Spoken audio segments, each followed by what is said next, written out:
This hearing will come to order. Good morning to all of you. I want to welcome today's witnesses to our hearing. We welcome your participation. Look forward very much to your testimony. Today's hearing continues the subcommittee's oversight of NASA's major programs by focusing on the International Space Station program.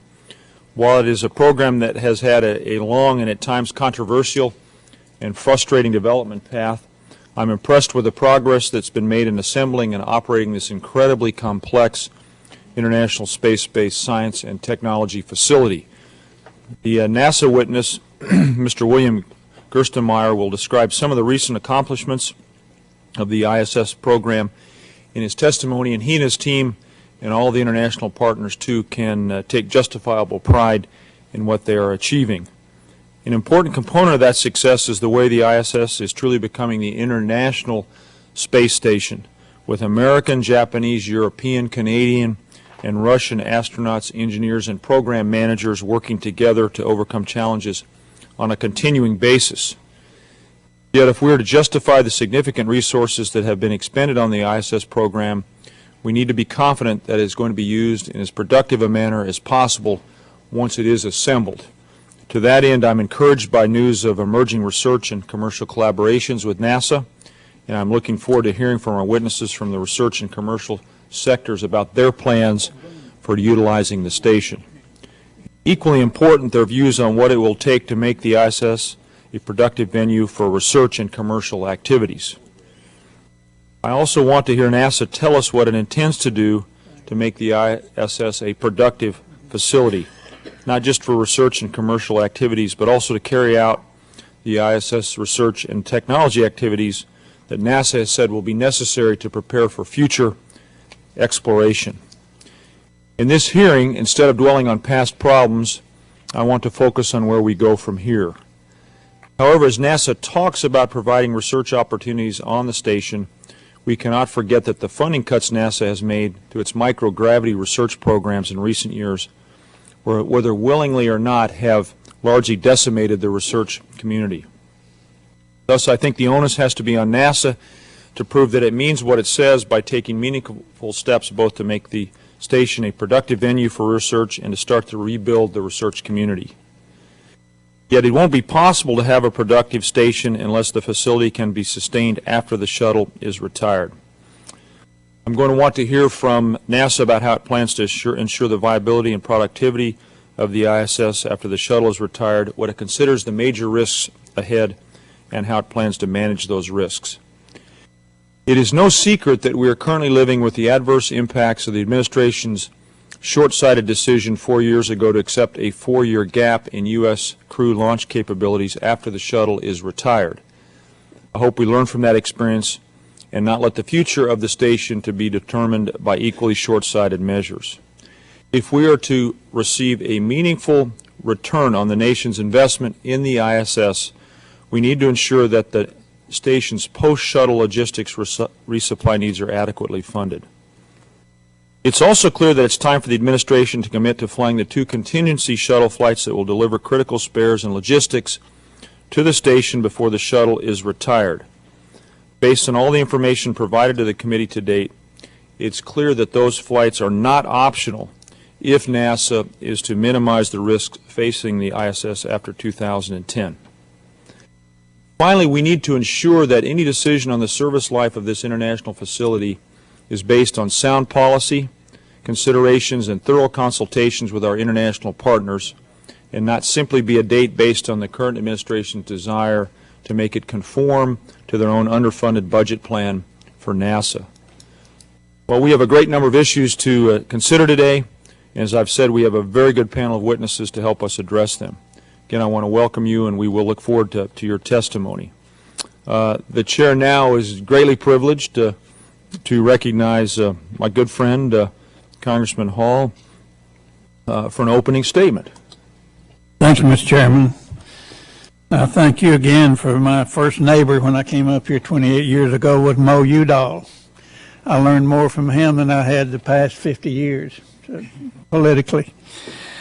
And I thank you, Mr. Chairman, for calling this morning's very timely hearing on the International Space Station. I want to begin by thanking the witnesses because I know about your busy schedule, and I know a lot of you have traveled considerable distance, and I want to assure all of you that your wisdom and expertise are greatly valued by. I value them greatly, as do other members of this committee, because you are knowledgeable about what we're doing, and we write laws based on the good information that we get from good folks like you that give us your time. And I'd ask you, Mr. Pickens, are you related to Boone Pickens? He's one of the finest guys in the whole world. He just absolutely leads the energy chase and generous with universities. Golly, is going to solicit nature's aid in the greatest way. He's really a great guy, and how is he related to you? Your father. Golly, I wish he's my father. Anyway, Mr. Chairman, the International Space Station is well on its way to completion, and if NASA successfully flies out its remaining schedule of flights over the next 2 years, it'll be capable of conducting a wide array of world-class science. The United States and its international partners have invested tens of billions of dollars to assemble the most complex and largest laboratory and living facility ever to fly in space. The fruits of this investment are only now capable of really being realized. But having said that, a number of critical questions and challenges remain to be answered, both with respect to completing assembly of station and, once accomplished, using the station as a one-of-a-kind laboratory to conduct research in a microgravity environment.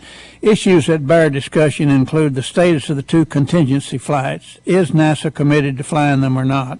Will the United States be able to reliably and safely move crew and cargo to and from station during the 5-year gap between retirement of Shuttle and advent of the Aeronautics launch system? Now, and how safe is Soyuz in light of the most recent pair of reentries that did not perform as expected? I hope our NASA witnesses, Mr. Gerstenmaier, will be able to spend a couple of minutes in his opening testimony talking about Soyuz performance problems and potential solutions.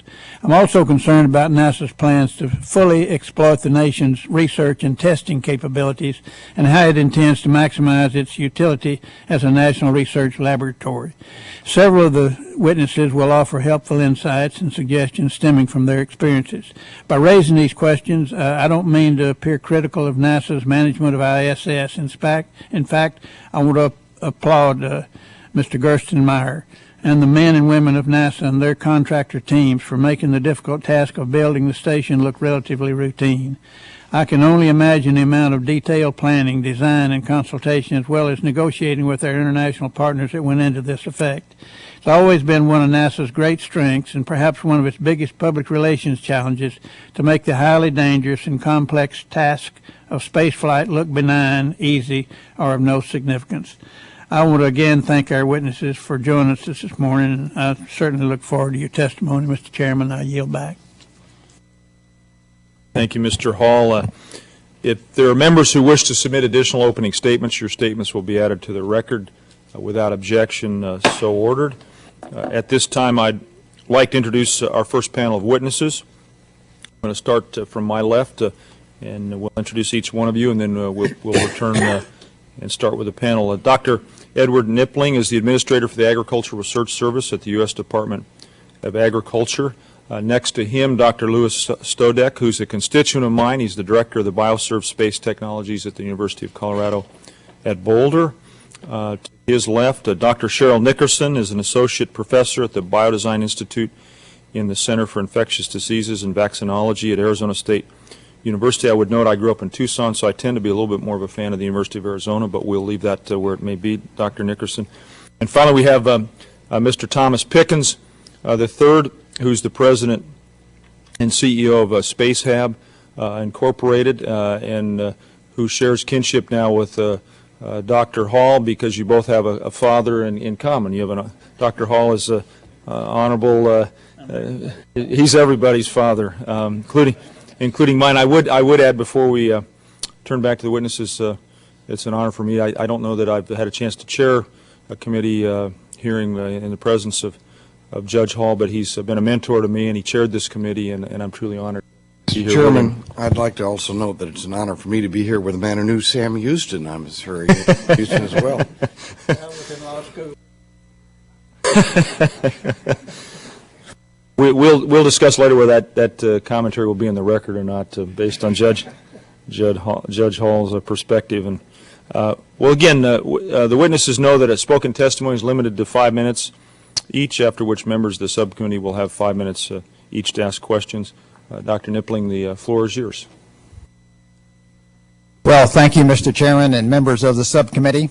My name is Edward Knipling. I serve as the administrator of the Agriculture Research Service, also known as ARS. ARS is the research arm of USDA, the intramural in-house research arm of USDA, and we operate a network of 100 federal agricultural science laboratories across the nation in all aspects of agricultural science.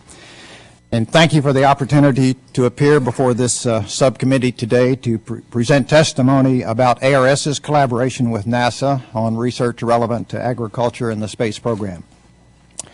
ARS and NASA have a long history of working together. The ARS Beltsville Agricultural Research Center and the Goddard Space Flight Center in Maryland we're next door neighbors. We've worked together for many years, particularly with respect to the Earth observation program in various aspects of remote sensing of the environment.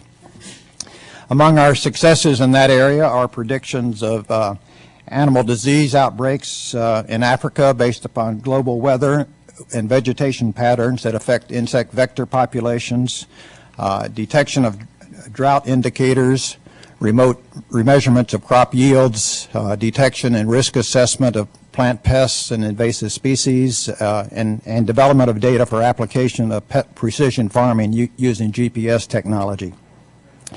The role of ARS scientists in these collaborations has been to provide the knowledge and interpretation of plant, animal, and environmental indicators that are recorded in the imagery and other data collected by NASA's satellites and other aerial platform sensors, and in turn how to effectively design and use those systems for meaningful environmental and biological assessments. These research activities have been conducted under the framework of an existing memorandum of understanding between USDA and NASA and various predecessor agreements.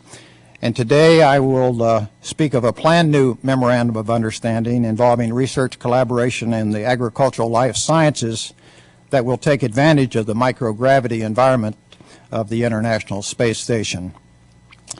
And Mr. Chairman, I will address 4 questions about this new collaboration between ARS and NASA that are of particular interest to this subcommittee. One of these is what achievements are expected under this new collaboration? Well, we anticipate this research will lead to new understandings of biological cellular mechanisms and creative new ways to improve American agriculture, protect the environment, and contribute to human health. These will be based upon principles related to the early development of cells and how that development is influenced by zero or reduced gravity compared to the Earth's gravitational field. Certainly access to the facilities and the environment of the International Space Station will provide ARS with new abilities to test biological processes in microgravity. Topics of immediate interest are development of plant and animal cells in culture and improved understanding of the capacity of such cells to express desired traits or to develop in specialized ways. Selection of cell lines under microgravity may provide germplasm capable of improving plant resistance to pathogens, improved growth characteristics, and generation of functional replacement organs. Question number 2, how will ARS and NASA proceed on these collaborations? Our ARS program managers and scientists have met with NASA program managers and scientists to define areas of mutual interest. They have determined that for work on the International Space Station, the ARS focus will be on the science of cells, principally the effects of microgravity on basic biological mechanisms, genetic regulation in plants and animal cells, pathogenesis in both plants and animal cells, development of cells cultured to understand organ function and development, and selection of plant cells for desirable growth characteristics. We expect to apply the findings and results of research in these areas to improving animal and plant productivity. We anticipate that our first collaborative research on the space station will be to understand the effect of microgravity on the differentiation of animal germ cells. Our goal is to develop and validate the technology to produce and replicate undifferentiated cells that can be in turn used to study gene expression, cellular differentiation, and to improve genetic enhancement technologies. What is the role of agriculture in space research? Well, we envision the tools of space research provided by NASA collaboration as a powerful means to better understand and deal with the responsibilities and challenges we face in agriculture, as well as exploiting new opportunities to help advance the agricultural life sciences and potential new applications. And certainly our experiences with the development of remote sensing applications have proven this to be possible. The ARS research mission and our own goals themselves will not change, but we will benefit from the NASA collaboration and unique approaches to help reach our goals. The new MOU that I spoke about will specify that each agency, ARS and NASA, shall provide their own resources, including expenditure of funds, to support our respective complementary part of the collaborative research. Question 4, how will ARS develop a research plan for work on the International Space Station? Well, planning for this work has already begun at the national or program level. Our respective program managers have worked together to assure that the goals to be met will be relevant to the problems of agriculture and to establish a formal relationship through the MOU. And at this investigator level, science level, NASA, ARS, and cooperating private sector and university scientists have met and explored the possibilities for specific experiments to be conducted. Initially, ARS investigators are interested in determining if fertilized cow eggs do not differentiate under microgravity but continue to replicate.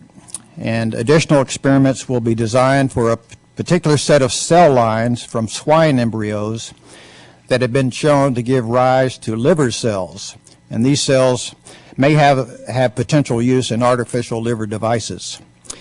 Many questions about the regulation of their differentiation and replication in culture remain unanswered, and the research planning has focused on the design of experiments to answer such questions. And in addition to the potential value of all of these experiments for advancing animal and plant agriculture, they are expected to serve as models for beneficial applications of cell culture technologies for human health as well. Mr. Chairman and members of the subcommittee, this completes my testimony. I'll be pleased to address any questions you have at a later time. Thank you, Dr. Knipling. Dr. Stodieck. Chairman Udall and members of the subcommittee, thank you for inviting me to testify before you today. The International Space Station represents an incredible human achievement for which our nation and our international partners can be very proud. It represents the best of what people can do working together with commitment and resolve. I, for one, am very grateful to the engineers and all who have built this magnificent facility. With a focus on assembly of the ISS set to end in only 2.5 years, research utilization, the original purpose of the ISS, can finally be brought to the forefront of our discussions and planning. The ISS has tremendous potential to advance our nation's interest in science, technology, and commerce. I imagine some of the witnesses here today will testify to this potential, and you will find other illustrations of this in my written statement. These examples are but the tip of the proverbial iceberg. The ability to use the lens of microgravity to understand and exploit gravity as a physical force is unique to the ISS. If fully utilized, I expect that the ISS is going to greatly advance scientific knowledge and have important economic impacts in many fields of study. The NASA Authorization Act of 2005 designated the U.S. segment of the ISS as a national laboratory. This designation was a result of Congress recognizing that limiting ISS utilization to only NASA's exploration and research needs would do a disservice to the taxpaying public and the many ISS stakeholders. This designation clearly opens the door to reestablishing the ISS as an important, productive R&D facility. However, this step by itself is insufficient to ensure that the ISS National Lab will be successful. In my view, there are three actions that need to be taken. The first is Congress or NASA should establish an independent management organization to provide leadership of the ISS National Lab R&D activities. This organization should be chartered to develop and manage a rich portfolio of non-exploration research on the ISS. An expeditious way to do this might be for NASA to identify one or more qualified organizations to provide this leadership and form a partnership with them through the use of a Space Act agreement. The resulting ISS National Lab Management Organization would reach out to scientists and commercial users across disciplines and across institutions to identify the best research ideas to bring forward. The organization would also serve as the interface to NASA and assume the responsibility for getting the research integrated and operated on the ISS. The second action that should be taken is Congress should provide modest funding to encourage and support non-NASA agencies, U.S. industry, universities, and other organizations to utilize the ISS. Under the ISS National Lab model, the research sponsor would be expected to cover the cost of the science, and it should. However, conducting research on the ISS requires something like 5 to 10 times the funding than that needed for comparable ground-based research. This is because research on the ISS carries additional costs associated with all the requirements to fly, with the procurement of specialized hardware, and with securing transportation to and from low Earth orbit. If ISS National Lab users are required to cover these full costs, then I fear it will have the unfortunate effect of precluding a number of excellent ideas from going forward. Funding provided to the ISS National Lab Management Organization to cover these extra costs would encourage increased demand for ISS utilization and help achieve a high level of productivity and ultimately success. The third action is for Congress or NASA to ensure that research sponsors have regular, reliable, and frequent transportation access to and from the ISS. The Space Shuttle is currently the only vehicle with any significant capacity for bringing research samples and equipment back to Earth. The retirement of the Space Shuttle in 2010 will exactly coincide with when this capability will be most needed for the ISS National Lab to become productive. The best option for both up and down transportation will be for one or more U.S. commercial providers to be successful at developing new launch vehicles and ISS docking spacecraft, and for these capabilities to be pressed into service. As NASA works to procure services for logistics resupply of the ISS, planning should also include the needs of the ISS National Lab users. A productive ISS National Lab will require something like 20 to 25% of the transportation capacity, both up and down, with shipments spread across multiple flights each year. The ISS National Lab has enormous potential to advance the interests of the nation in commerce, science, medicine, technology, and education. If the steps I've just outlined are taken, I believe ISS National Lab will be productive and significant breakthroughs can be expected. Thank you for your time, and I look forward to answering any questions you may have. Thank you, Dr. Stodieck and Dr. Nickerson. Inviting me to appear today before you to testify. My name is Cheryl Nickerson. I'm an associate professor in the Center for Infectious Diseases and Vaccinology at the Biodesign Institute at Arizona State University. I've been the principal investigator on multiple NASA-funded life science experiments. I serve as a consultant to the NASA Life Sciences program at the Johnson Space Center, and I was honored to have been selected as a NASA astronaut candidate finalist in 2003. In your invitation letter today, you posed a series of questions to me regarding the utilization prospects of ISS research that I would like to now address in sequence. First, what have been the nature of my space-based research, and what have been my findings to date? My research focuses on understanding the molecular mechanisms of infectious disease, and specifically on the effect of spaceflight on the molecular mechanisms of infectious disease, with an important emphasis on the microbial pathogen response. Infectious disease is responsible for 35% of all deaths globally, and it's the world's largest killer of children and young adults. The economic on the impact on the U.S. alone from infectious disease exceeds $120 billion annually. And of course, future threats loom on the horizon for us globally as well, including new and re-emerging infectious diseases for which we do not have sufficient treatments, antibiotic-resistant strains, and always the potential for the intentional misuse of microbial pathogens as agents of bioterrorism. Clearly then, new treatment and prevention paradigms are desperately needed. My spaceflight research is focused on the bacterial pathogen Salmonella, which is a global threat to public health and accounts for approximately 30% of all deaths from foodborne illness in the United States. From NASA's perspective, Salmonella is considered a potential source of infection during spaceflight that could incapacitate crew members during a mission. However, there are currently no human vaccines to prevent Salmonella foodborne illness. I applaud NASA's foresight in funding our spaceflight research in the field of infectious diseases, as well as the awesome engineers for building this wonderful ISS craft. The connection between spaceflight and infectious diseases was not immediately clear 10 years ago when NASA originally funded our research. Based on our early findings using ground-based spaceflight analogs, NASA awarded us a grant to investigate the effect of true spaceflight on Salmonella disease-causing ability, which we call virulence, and gene expression results. This experiment flew on STS-115 in September of '06, and the results were remarkable. They showed that spaceflight increased the virulence of this important human pathogen and globally altered its gene expression profiles by changing 167 genes. Now, the interesting part about that is it not only increased its disease-causing potential and changed all these expression of genes, but it did so in unique ways that are not observed using traditional experimental approaches in the laboratory. So what we've done is we've been able to discover new ways that this important human pathogen causes disease in the host. We also discovered a key master regulatory mechanism that controls the vast majority of Salmonella's responses to the spaceflight environment.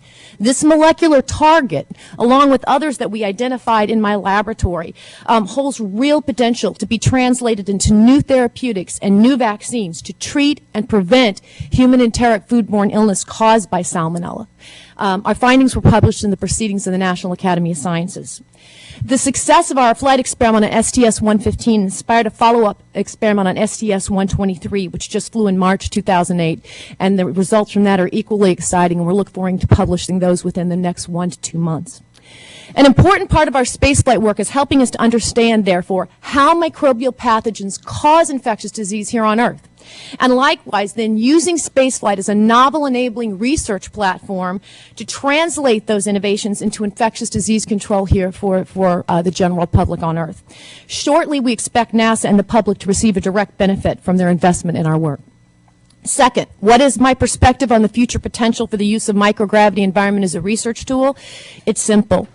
The microgravity of spaceflight offers a unique environment for groundbreaking biotechnology and biomedical advances and discoveries to globally advance human health, not just in infectious disease, but in some of the major health illnesses here that we worry about globally. Cancer, aging, bone and muscle wasting diseases, and tissue engineering. And it will have a long-lasting impact on our nation's scientific capability, economy, and the quality of our lives. Many breakthroughs in life sciences research have come from studying living systems in extreme environments. The environment of spaceflight offers insight into fundamental cellular and molecular response mechanisms that are directly relevant to human health and disease and which cannot be observed using traditional experimental approaches in the lab. Third, and my final question, what are any potential applications of the basic research I've conducted to date or intend to pursue? The investment that NASA has made in our research for innovations in infectious disease treatment and control will provide long-lasting return in the protection of humans as they explore space and for the general public here on Earth. An example of a potential boon from spaceflight experiments is my laboratory's discovery that gene regulatory proteins participate in the spaceflight response of microbial pathogens. Gene regulatory proteins affect every property of a cell, including its ability to cause disease.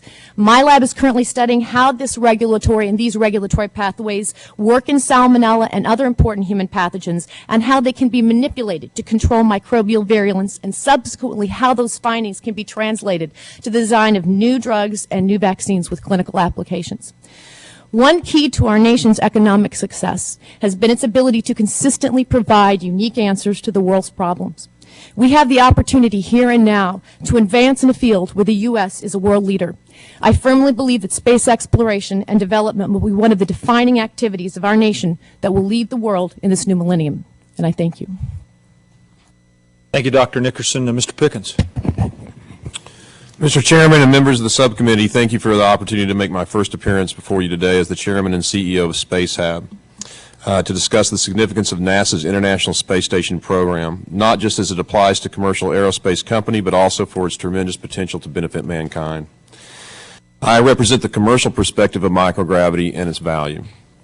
First question was, how do your company arrive at the decision to pursue vaccine development under microgravity conditions and other opportunities? Spacehab has long known the value of the microgravity, as our commercial modules and carriers have been the primary payload on 23 space shuttle missions in both the Space Station Mir and International Space Station. We have flown over 1,500 experiments to space, and much knowledge was discovered. However, after reviewing these experiments, I found that we have only begun the discovery process, as while experiments were sent to space, the ISS was under construction and the environment was not ideal for these sometimes very sensitive samples. But today, the International Space Station is nearly complete, and the ISS has been designated as a national laboratory available for commercial endeavors, setting the stage for a new age in microgravity experimentation that shows strong indications of great value both in commercial investment returns and in saving and enhancing our lives here on Earth. To take advantage of these unparalleled space-based resources, Spacehab has initiated a new division. Spacehab's Microgravity Processing Division is uniquely qualified to identify commercial microgravity processing opportunities through our history of supporting microgravity research activities and our wide range of partnerships with agencies and industry leaders. This division focuses on commercial R&D initiatives that are aligned with the national lab capabilities, transportation opportunities, and market demand. To assist Spacehab in identifying these high-value opportunities for commercialization, we formed a team of our nation's leading microgravity researchers. Spacehab's Science Advisory Council is comprised of experts in microgravity life sciences, biotechnology, and material sciences, and most of these distinguished individuals have extensive experience with microgravity. The first step in this process is to gain access to the ISS through a Space Act agreement, and the next step is to establish the appropriate public and private partnerships required to execute an ISS National Lab project. As an example, Spacehab has established a public partnership with the Department of Veterans Affairs, which will allow joint efforts in various biotechnology research and product development in the National Lab, leading to commercial health care solutions. Second questions, are there other applications of microgravity environment that you intend to pursue? And I'll go through those. As the space environment has shown to induce key changes in microbial cells and are directly relevant to infectious disease. The targets identified from each of these microgravities induced alterations represents an opportunity to develop new and improved therapeutics, including vaccines as well as biological and pharmaceutical agents aimed specifically at eradicating the pathogen. Furthermore, these different targeted approaches each represent potential product lines of development within the microgravity environment. Spacehab has determined that one of the most valuable short-term microgravity opportunities is in the development of advanced vaccines that have the potential to be worth billions of dollars while saving thousands and even perhaps millions of lives. No single medical advance has had a greater historical impact on human health than vaccines. Today, vaccines continue to be developed, providing hope to eradicate many diseases that continue to kill millions every year, as pandemic influenza, AIDS, cancer, and instruments of bioterror. An experiment that flew in the ISS in 2006 concluded that bacteria grown in microgravity are much stronger than those grown on Earth. This is a very important discovery, as it signaled to scientists that microgravity, properly controlled, could be used to design vaccines much quicker and with much greater precision than before possible. As a result of these and other conclusions, Spacehab is taking these composite findings to the next level and sponsoring microgravity vaccine development model that was sent to space on the Space Shuttle during mission STS-123. The vaccine model is scheduled to return on the STS-124 mission in May to confirm the initial results. Once complete, this new space-based model has the potential to significantly increase our ability to develop vaccines for various types of infectious diseases. Protein crystal growths, we call those PCGs. The cells of the human body are the many factories that enable life. What divide all those factories to perform their specific functions are the proteins that are synthesized within these cells. The body utilizes approximately 400,000 of these proteins, and when certain protein cell functions become abnormal, a wide variety of diseases and conditions may present themselves. Drugs can be developed to alter the effects of these problem proteins, but drug development is very difficult to accomplish on Earth. For some of those more serious diseases, microgravity is thought to hold the only solution for saving millions of lives on Earth.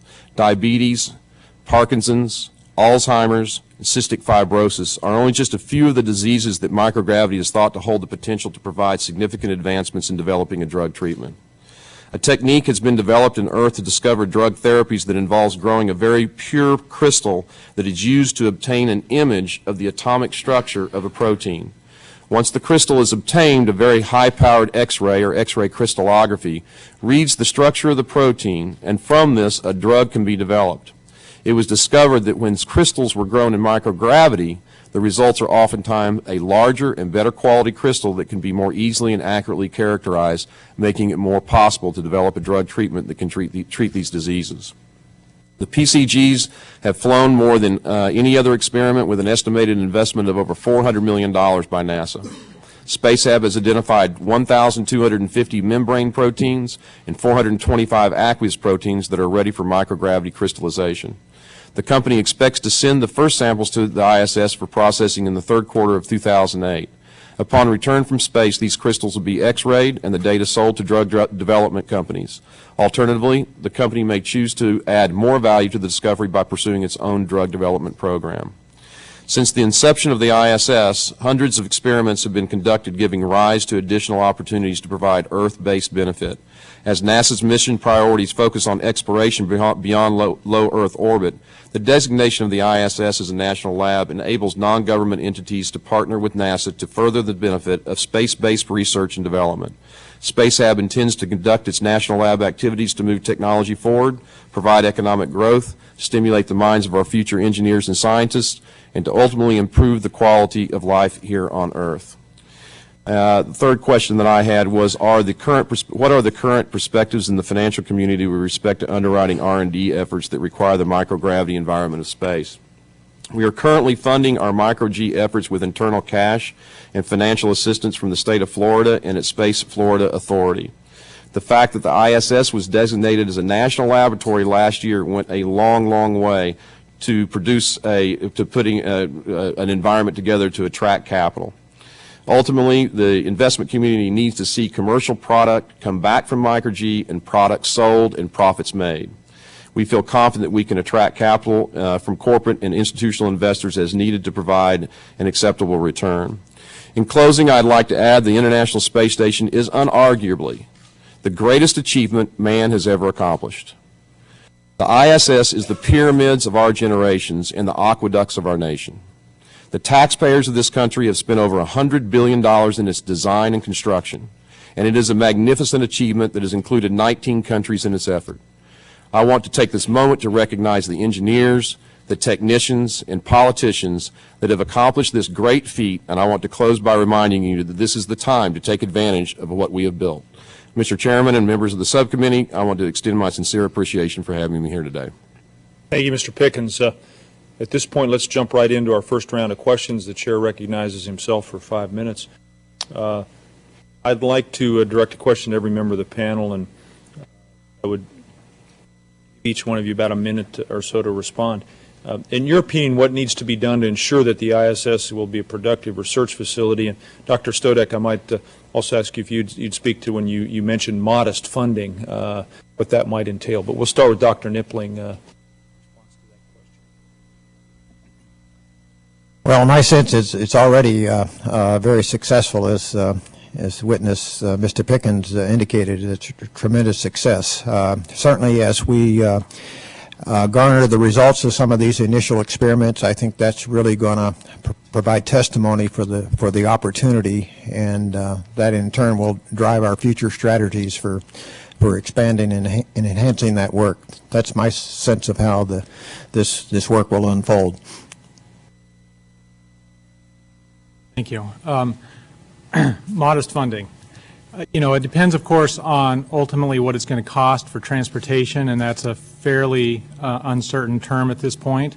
But just doing some estimates based on what I suspect this will get to, I would say if you funded an organization somewhere between $50 and $150 million, maybe ramping up to that point, that you would have a substantial ability to attract and raise the productivity of the space station to a very high level. Something on that order was what.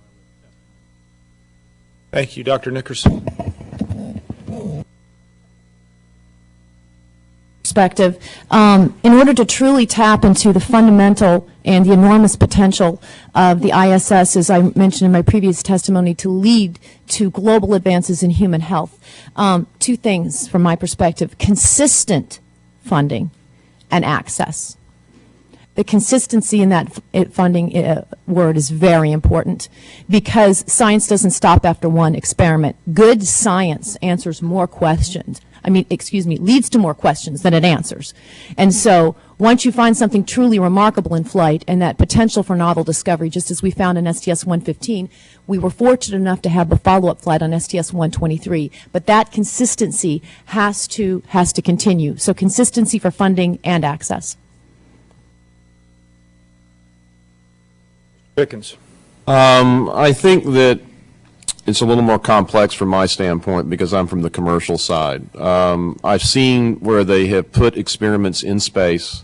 They have done kind of fits and starts of it in terms of funding, timing, but they are in the middle of a construction program. And I kind of, put the analogy is that you're trying to do open heart surgery on the back of a bulldozer in the middle of a construction site at a skyscraper. They were building a space station in space, and they were putting and wedging the science in whenever they had the opportunity.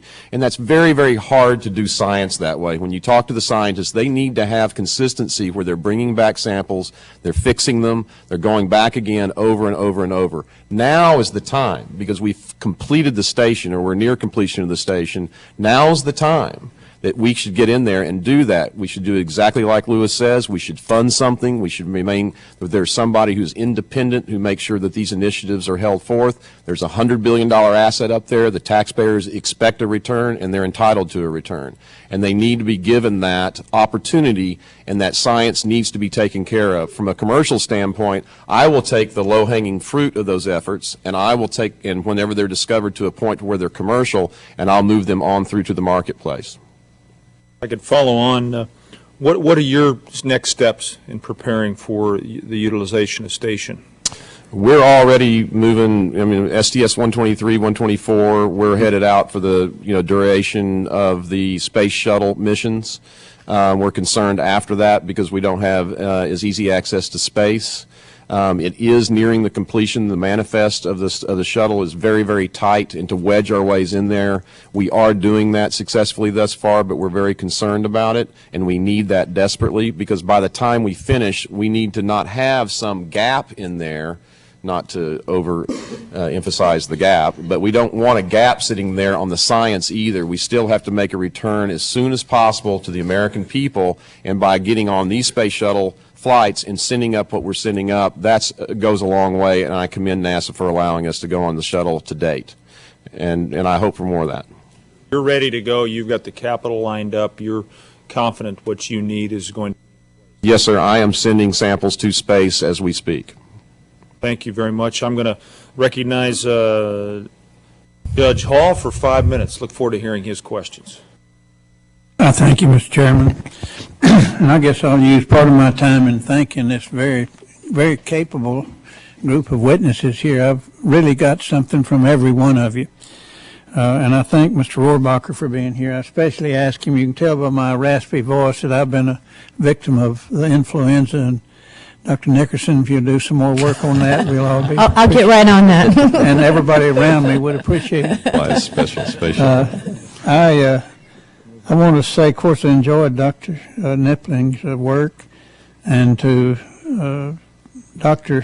Stodieck, I liked your use of all agencies, cost covered in comparisons with other research, and NASA and Congress admonished to have access to ISS and planning together and producing together. Very good good instructions. And Dr. Nickerson, our nation badly needs good news from space, not just ticker tape, something over the television, or just huge appropriations and exciting and delicate, yes, and still fragile missions. We need studies of cures from space, and you certainly reflect your attention to such, and I know I appreciate that, and this group does. And to Tom Pickens, accelerating the need for microgravity and the many experiments at space and the comparisons were very helpful. And your salute to the space stations by it being in a class of all strategies is very, and suggestion also that they be as sensible as possible as they can be with the funds. And along that line, let me ask you, Mr. Pickens, do you see any distinction between the types of activities Spacehab seeks to conduct versus those that would be of interest to university and government researchers? Or commercial activities in competition with other university government researchers for ISS resources? I'd like to hear your comments on that. If we have time left, I'd like from hear each of you. I always look, when doing due diligence on opportunities in the marketplace, I like to see paradigms that were successful in the past. And I think a paradigm, you could take almost any of them, but let's just take railroads. Yeah, the United States government built the railroads, and then they proved out the technology, and then today, all that evidence of success is certainly there. We've built the International Space Station. We've built the access to space. What we haven't done, and what's necessary here, is that the government is the only one that's going to take these kind of risks, because commercial enterprise is not. They're not going to be sending up a whole lot of real basic science that we really haven't gone to the steps necessary in order to discover. Again, we weren't given, the science community was not given, and nor should really, the amount of time that they were given was generous by NASA. They were building a skyscraper in space.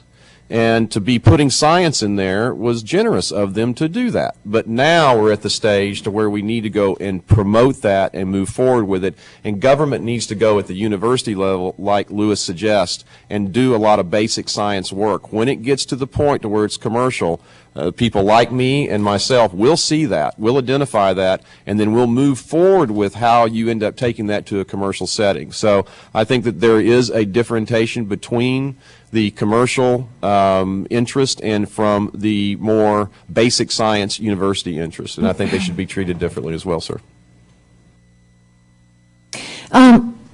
Thank you for the opportunity to answer that question. From researchers and scientific individuals' perspective, and maybe I was fortunate to have been trained in a very multidisciplinary background which thinks outside of the box, but I have been trained, and I've always believed in a diversified research portfolio that is funded on multiple fronts, both by a government, traditional federal funding agencies, but also by corporate and private funding as well.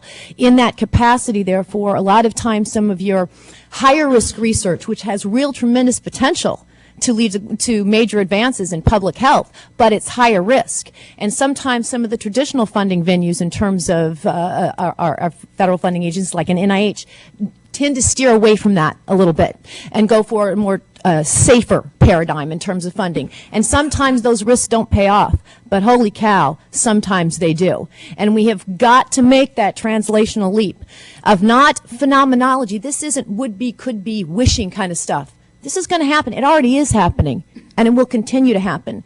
And for us to continue to maintain our nation's lead in technological and biomedical innovations to translate in terms of these types of advances in terms of my end of public health, we've got to be able to successfully balance these types of funding and get away from them being normally separate, but merge them together. So absolutely, all three of those types of funding levels can exist together nicely and do.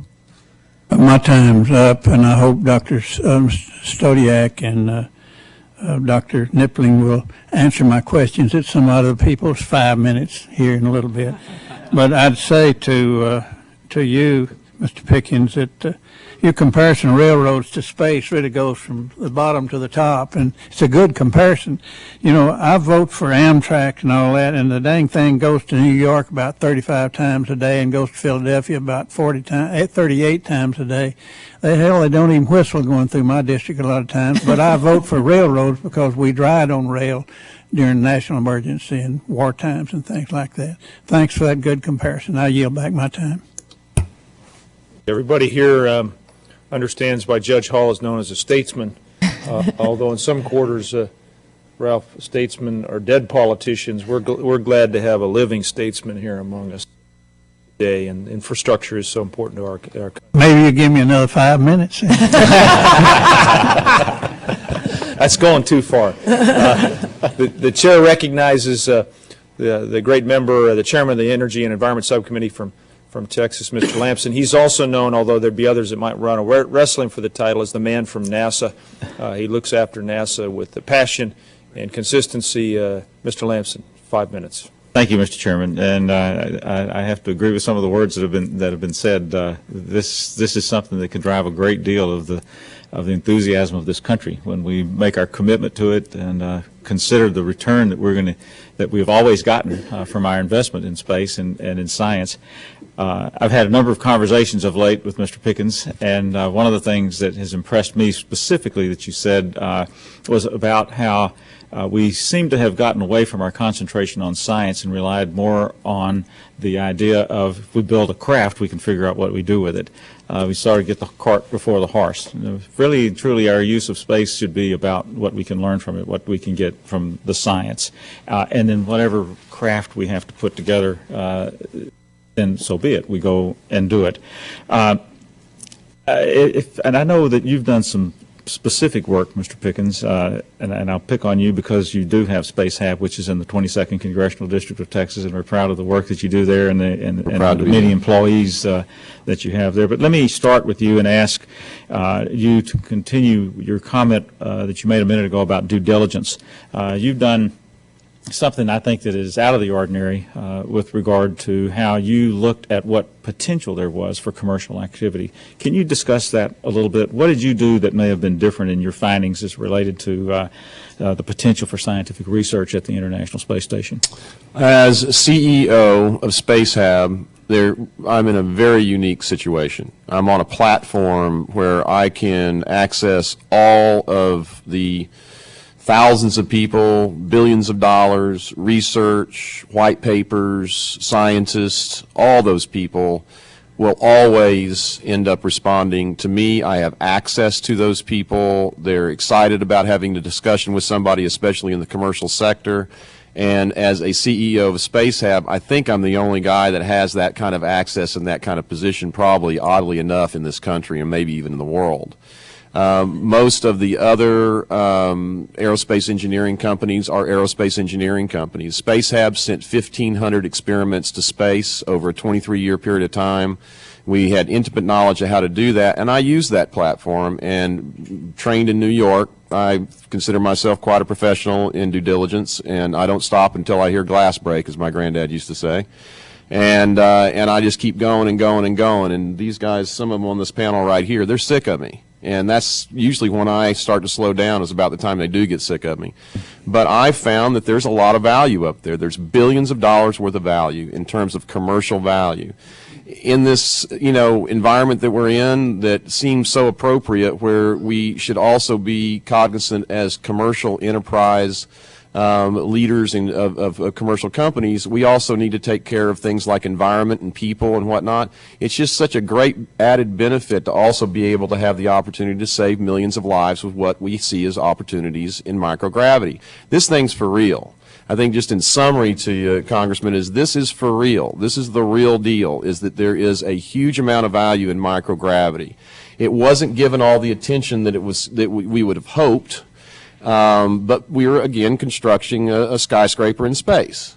So I think that, what needs to happen now is that I think Lewis is being very conservative in terms of the amount of investment that should go up there. We end up in our barter arrangement that we ended up by taking and transferring the Columbus module, which is the ESA's module, the European Space Agency module, and the Kibo module, which is the Japanese Space Agency module. We get half of their space because we transported that on our space shuttle. That's the deal. It was a barter agreement. We have so much laboratory space up there, it's unbelievable. With ours, with theirs, there's lots of space available. I'd like to see billions of dollars go into the basic science in this, and I think that it deserves it. And with aging of America and with health being such a big issue right now, there isn't any excuse not to. We should fund NASA more, we should give them more money, and we should put them on that focus to go get that done and exploit that $100 billion asset up there. I've got less than a minute left, so let me just ask whoever would like to start on this question on the panel. What impact does, I'm concerned that we're not going to fully use the ISS, especially after we retire the shuttle. What impact does the uncertain status of the ISS past 2016 have on potential users being able to plan long-term research using the station? And Well, I think there's two questions there, but first I would focus on what we can get done before 2016, which if we get the kind of appropriations and funding in here we need to, we can learn an enormous amount up until that point in time. So let us not underestimate the tremendous impact that can make up until then. After that point in time, it's going to depend on access and access to space through other venues and how we can continue to use the microgravity environment after that. But up to that point in time, I'm more focused on what we can do on a consistent basis to maximize that space and utilize our potential to lead to these new technology advances. if it's Mr. Chairman, does anyone else comment before I yield my time back? And I just want to add that I think, in fact, that 2016 is frankly much too close a horizon for us to be planning. It seems ridiculous to even be thinking about the decommissioning of space station before it's even been completed. But in reality, of course, that's what you're really asking. And I think that we need to already begin the planning. And I think, of course, appropriations looks at 5-year time frames. It's not too soon to really be thinking about extending the service life of the space station. And I think we need to go out to at least 2020. And frankly, I think when we start to get the kind of productivity and the results that I expect to see, then I think there will be a lot of interest in extending beyond that. But I think we need to recognize that without the space shuttle, that the clock really starts ticking for space station, because it will become more and more difficult to maintain it and service it. So starting that productivity as soon as possible and using it for as long as we can. Thanks. Dr. Knipling, anything? I believe my comments will largely reinforce what's been said. I think much can be accomplished in the near term to validate these concepts that we've talked about. And we're very confident that they will be validated one way or the other. We can adapt to what we learn, but I think the promise of what we learn will actually provide testimony for further extension in the future of the space station in one way or another. Thank you all. Thank you, Mr. Chairman. Thank the gentleman. Chair recognizes the gentleman from California, Mr. Rohrbacher, who's one of the most dedicated and consistent supporters of this committee. Peering over the horizon and bringing some really creative thinking to NASA and how we promote our space program both in the private and public sectors. Mr. Rohrbacher. Thank you. Let me note that I've supported the space station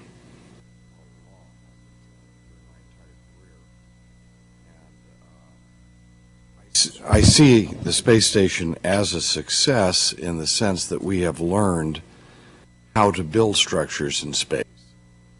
Humankind is to advance, if we are going to conquer this frontier,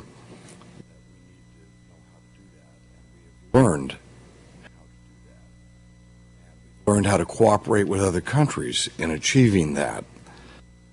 I'm not sure, even from the testimony today, however, that the accomplishments that are being talked about have been accomplished. I mean, in terms of medical research, all along we were told that there would be these great accomplishments. It's been a long time. Frankly, they have not been validated yet. I've heard a lot of rhetoric today, but I've been listening to that rhetoric for 20 years.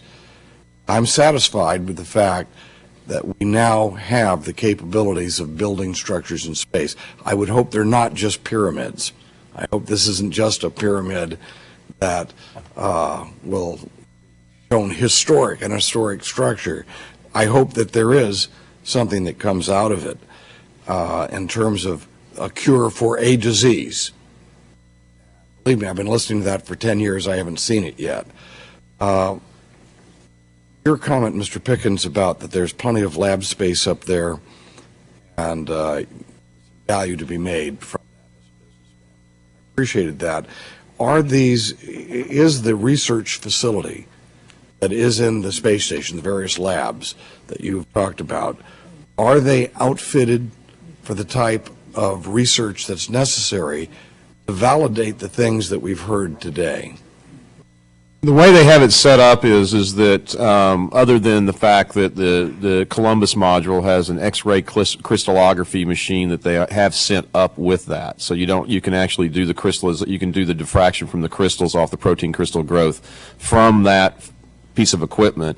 Basically what they did is they set up these things that they call express racks, which are really data feeds, power feeds. They're just set up for you. And what they do is they take it out of whatever the visiting vehicle is, and then they put it in and they slide it in there and they flip on a button, and then from that they control everything from the ground operations. And yes, it's all there. I mean, they've put that very modularly in place, and they have done that. Okay. So yes. Is that the same answer I'm getting from the other panelists too? Are these labs properly outfitted? Dr. Nickerson, you've been very optimistic about these great achievements that are about to happen. Are we outfitted up there to make sure that we can actually achieve those things? There are, of course, a number of cuts that were made to important research infrastructure that was supposed to be installed on ISS, the centrifugation, things like that. It would be very nice if those things could be up there. Could you give me a couple examples of that? In terms of how they could be used? No, in terms of what needs to be replaced so we can start thinking about financing it. So it'd be nice to have the centrifugation facility up there. A what now? The centrifuge. Centrifuge, okay. Right. It'd be nice to have some very nice imaging capabilities on board in terms of abilities to image very small cells, like microscopic imaging. It'd be very nice to have that up there so we can see in real time exactly how these cells are manifesting their changes. Are there any plans to put a microscopic? I know about the centrifuge issue. There were, but those plans were scrapped. It was those plans were in place, but I know those funds were cut. For a long time, I know with the Melfi, there was a question, and we need to be able to have for long-term work on ISS, capabilities to store at -80. And I know after much time, the Melfi, I think, is finally fully operational up there in terms of the freezer capabilities. But when we're going to be on terms of a long-term research on ISS, we need those kinds of capabilities. Some samples we want to store, some we want to keep viable. When we store them, we need to make sure that they're stored viably and their integrity is preserved. Okay, so we need storage and something to do microscopic imaging. Yeah. And I know that the centrifuge debate was a big debate early on, and a major, not just a small investment there, it's huge. But that is one reason, though, that leads to, and your question was well-founded, is that you've heard about this rhetoric for a long period of time. It's going to lead to these advances, but in all honesty, the reason you haven't seen that is some of those capabilities are now being able to be put in place and be done. And with our study, it was a biological first.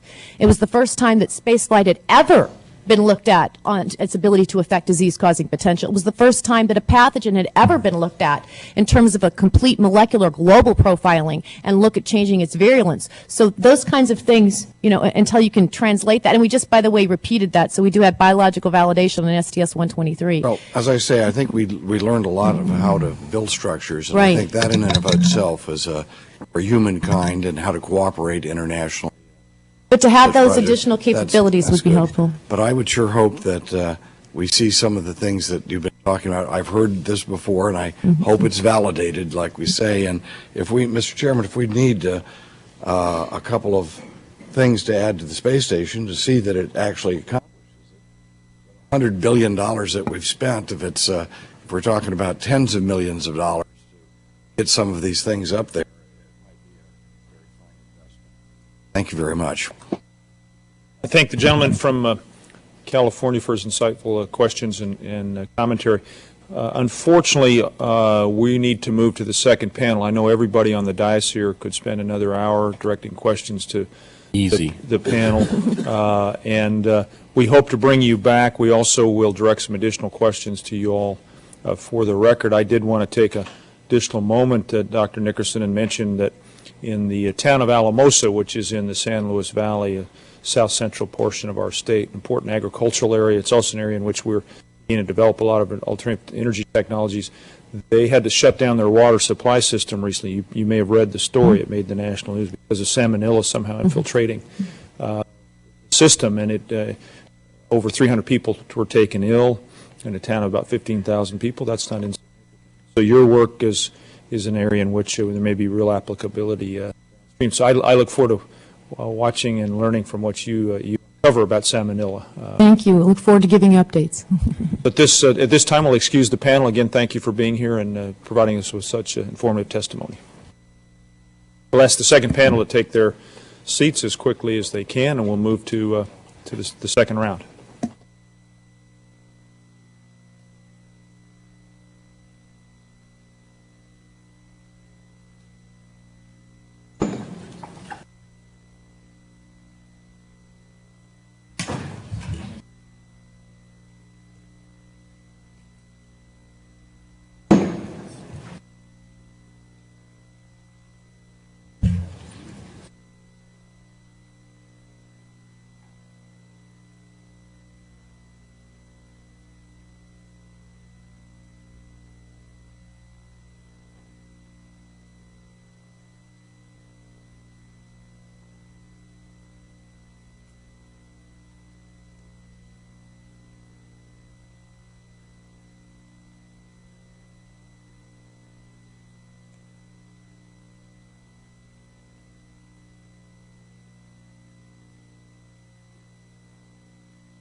And, Mr. Chairman, you might mention that Dr. Nickerson, that she probably ought to have maybe a national TV show, because she certainly puts away the thought about dumb blondes.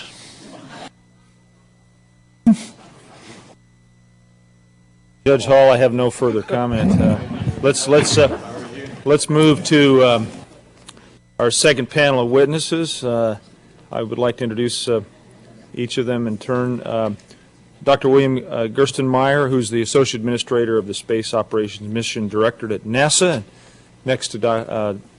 Gerstenmaier is Cristina Chaplain, who's been a visitor to our committee before, and she's the Director of Acquisition and Sourcing Management at the GAO, has a great rooting in NASA and many aspects of the NASA world. And then finally we have Dr. Jeffrey Sutton, who's the President and Director of the National Space Biomedical Research Institute. Welcome to the three of you. You know, our spoken testimony is limited to 5 minutes, after which members of the subcommittee will have 5 minutes each to ask questions. We'll start with Mr. Gerstenmaier. His 5 minutes. Welcome. Welcome. Thank you. I've addressed your questions specifically in my written testimony, and I won't spend much time with my verbal discussion. I would just say there's a couple areas that I think are really important to stress here. And first of all, they were discussed earlier a little bit. The international achievement of the space station is really unprecedented in my mind. The fact that we're actually operating internationally today with the laboratories on board Space Station is a huge testimony to this team that's worked internationally to continue to build Space Station and has got it to this point. We've also done a lot of engineering evaluations and test and evaluation of Space Station. It fits well as we move into exploration. The components, the hardware, the systems, the engineering analysis that we're working and developing on Space Station today that we use to assemble it, those are directly applicable to what we're going to be doing as we go to Moon and Mars. running pumps for a long time, doing fluid circulation, operating computers, working internationally. All those things have direct application to what we're going to do as we move beyond low Earth orbit and move to the moon and Mars, and that's a first step in the engineering sense. I would also say space station provides a commercial opportunity, as Mr. Pickens talked about a little bit earlier. It clearly does for transportation. As we look to transportation in the future, as the shuttle retires, we're looking to commercial transportation for space station. We've recently put out a request for proposal to commercial industry to provide transportation for space station. We think that provides a tremendous opportunity for the commercial sector to step up and provide transportation of the materials needed for the research, for the investigations, as well as for the basic supplies of space station. We've recently had the automated transfer vehicle from the European Space Agency docked to space station. That shows that we're able to do the rendezvous docking. We're able to take a brand new spacecraft, take it through a developmental test program, and actually dock it to space station. So that gives credibility and shows proof to the commercial sector that this can be done and is very achievable, and they're ready to move forward. We've also looked at a new thing, a new way of acquiring hardware on space station. We're using a Sabatier reaction, which takes waste carbon dioxide and waste hydrogen, combines those, makes water, and generates methane that gets dumped overboard. We'll save about 2,000 pounds of water with that system. We acquired that commercially for the first time. We didn't pay the typical development way we do. It's not a cost-plus contract. It's a fixed-price contract, and we get paid for the water, or the contractor gets paid for the water that's generated. So they take the risk. NASA's not involved in the development. We're not attending their design reviews. They show us the hardware is safe to fly in orbit. If it generates water, they receive revenue from that. If it doesn't generate water, they've lost their investment. So it's a new creative way of utilizing the commercial sector to provide services that we need, and that's another evidence of what station. And lastly, the previous panel talked a lot about the research avenues. There was a lot of discussion on the biological aspects. I think there's a lot of other areas of space station that can be used. There's a combustion research rack that's going up. There's material science activities. There's fluid physics and low temperature physics. The unique thing about space stations is it gives us a different lens to look at all these phenomena, be them biological, physical, or materials processes. It gives us a chance to learn about things that we experience here on the Earth in a different way.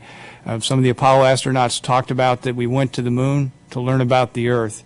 I think in the same sense, we're going to space station, and with the different lens of microgravity, we're going to learn more about processes on the Earth and directly impact what's going on in the very physical. Thank you, Ms. Chaplain. Thank you for asking me to discuss our work on challenges related to completing and sustaining the International Space Station. This program has clearly achieved significant successes in engineering, technology development, as well as in building effective international partnerships.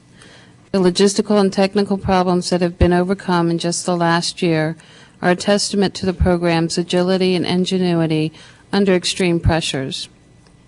However, the ISS has also struggled with significant cost growth, schedule delays, redesigns, as well as changes in requirements and content.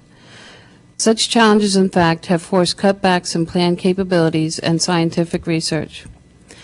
A recent change with wide-ranging impacts on the program is, of course, the decision to retire the Space Shuttle in 2010.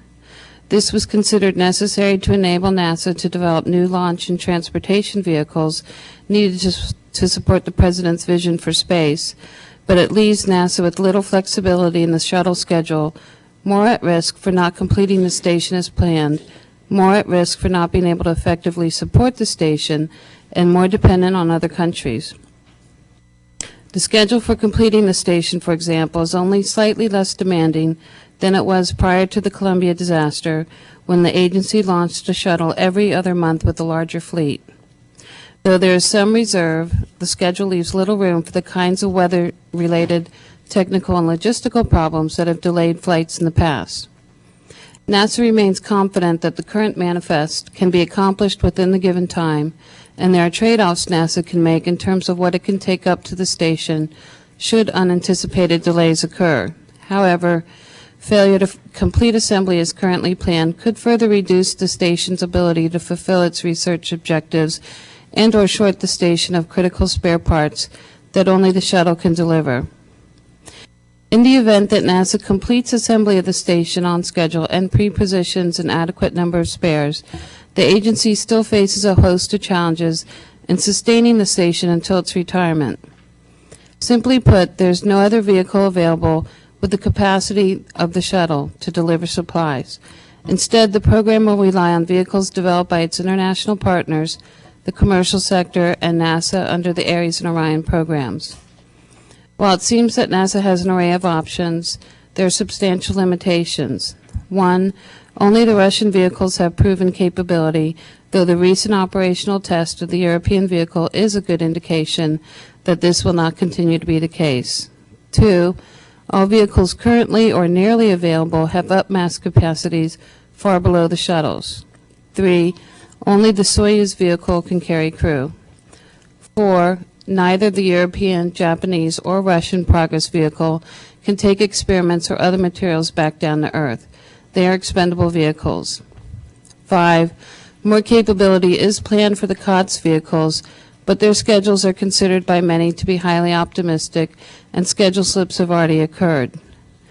6, NASA's Orion vehicle is not expected to come online until 2015, and we have found that it is not certain that this date will be met due to inherent technical complexities and production challenges. Within this context, it is our understanding that NASA would like to rely solely on commercial vehicles to take cargo to the station beginning in 2013. The aim is to fully incentivize the commercial industry to develop capabilities that are needed to support the vision in the long term. There's merit to this objective, as commercial suppliers are being counted on to reduce the cost of access to space and to introduce new concepts and capabilities needed to sustain our country's technological edge. But there is also risk with this approach, particularly if the commercial efforts are unsuccessful and more established vehicles cannot be brought back into production quickly. NASA is well aware of the predicament it faces both in completing and sustaining the station, and it has weighed options and trade-offs.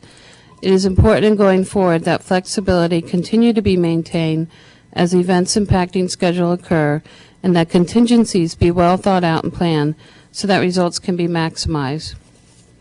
Mr. Chairman, this concludes my statement, and I'm happy to answer any questions you have. Thank you, Dr. Sutton. Mr. Chairman, Judge Hall, and distinguished members of the subcommittee, thank you for the opportunity to testify here this morning. I have the distinct honor of serving as the director of the National Space Biomedical Research Institute, or NSBRI. NASA established NSBRI in 1997 and was charged to lead a national effort for accomplishing the integrated biomedical research necessary to support the long-term human presence, development, and exploration of space. That mission has not changed since inception. And over the past decade, NSBRI has brought unprecedented intellectual and institutional resources to help NASA address and reduce high-priority biomedical risks. And the focus has been on a team approach to develop countermeasures or solutions to health-related problems and the physical and psychological challenges that men and women face on long-duration space flights.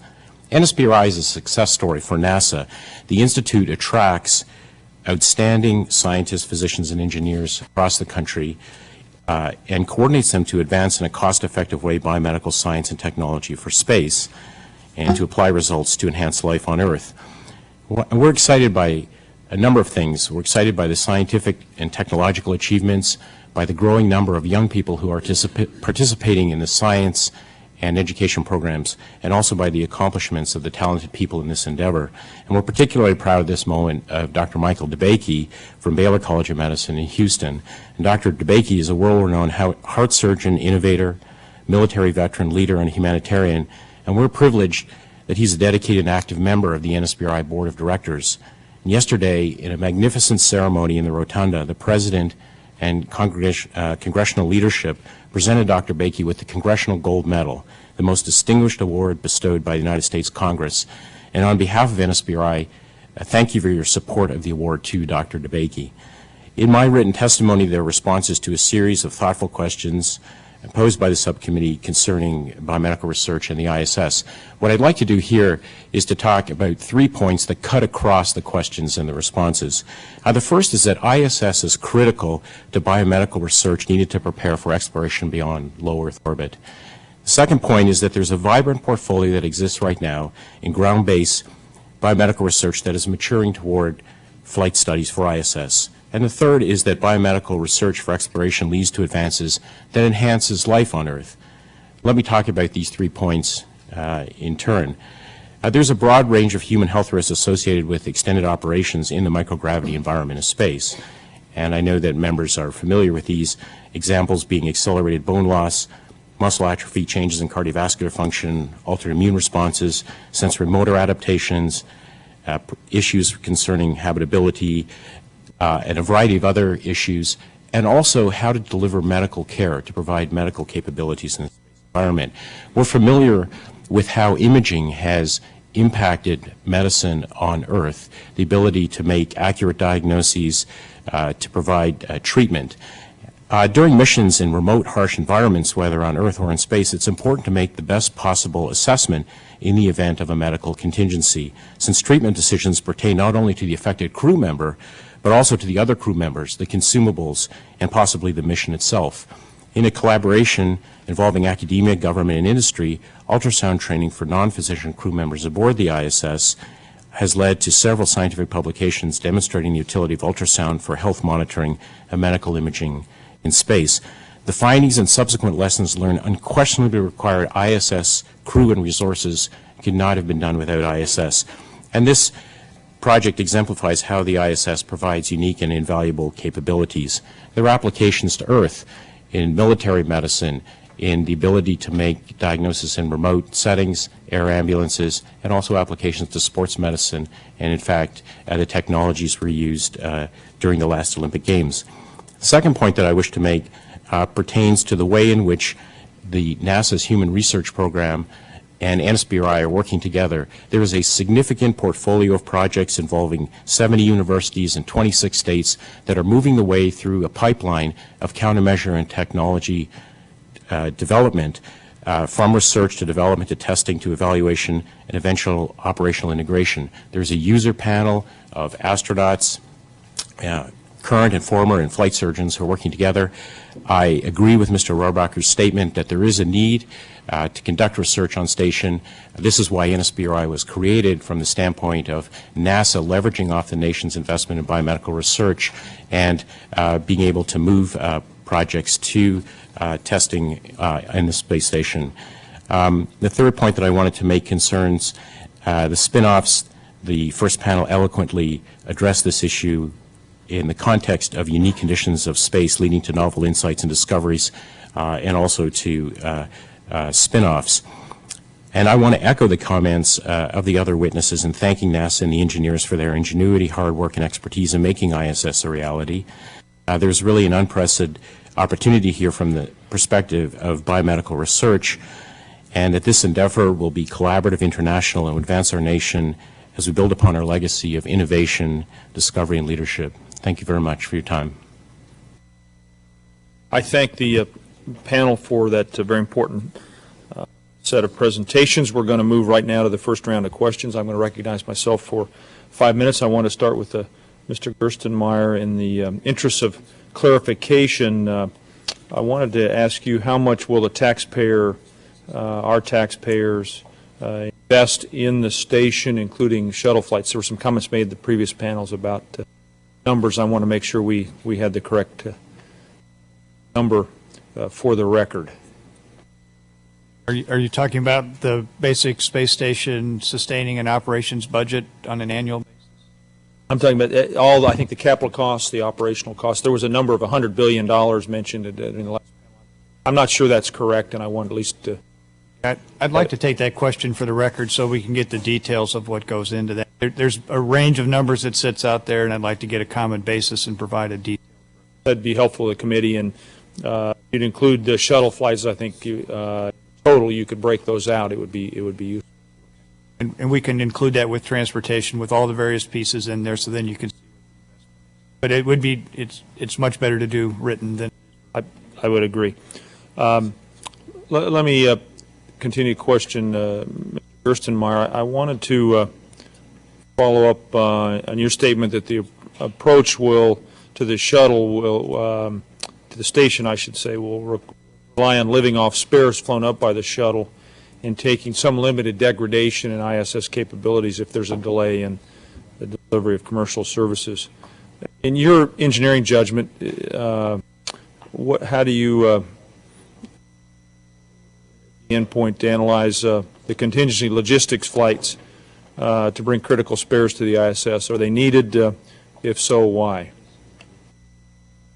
Again, we have 2 contingency flights that sits in our manifest.